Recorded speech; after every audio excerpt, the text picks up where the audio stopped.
Well, Tom, it seems dimples are hotter than ever, especially with the millennial crowd. But if you weren't born with them, no problem. For a price, a plastic surgeon can create dimples for you. The Fox Medical Team's Beth Galvin has a look at this new trend.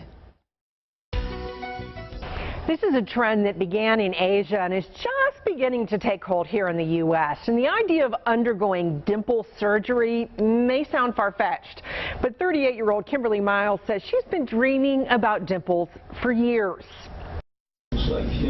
Kimberly Miles has driven more than 100 miles from her home in Columbus, Georgia to Atlanta to get something that she's been wanting for a while now, dimples.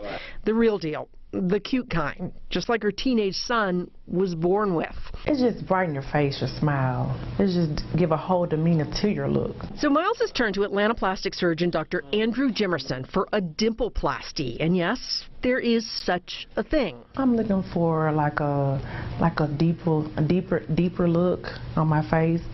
Not too big and not, just right for my face. Dr. Jimerson says more and more patients, especially millennials like Miles, are wanting to up their cuteness factor with surgically created cheek indentations, paying between $900 and $1,200 for a minimally invasive scarless procedure that takes about 20 minutes. Kimberly's cheeks are numbed, then Dr. Jimerson goes in through her mouth, making a small incision inside her cheek that allows him to use a suture to grab the underside of her skin and pull it inward, tethering it to the tissue below. But Dr. Jimerson says there's a small but important catch to these dimples. So I think what people really need to understand when they're picking this procedure is this dimple going to be permanent? Because initially, like right after the procedure, whether you're smiling or not, you're going to have a permanent dimple. And this will be present for a couple of months.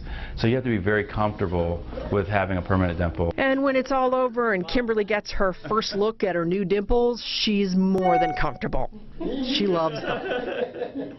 Dr. Jimerson says Kimberly's new dimples will relax and look a little bit more natural after a couple of months. And about 10% of the time, he says they do have to go back and tweak the results. But so far, Kimberly says she is pleased with her new dimples. For the Fox Medical Team, I'm Beth Galvin.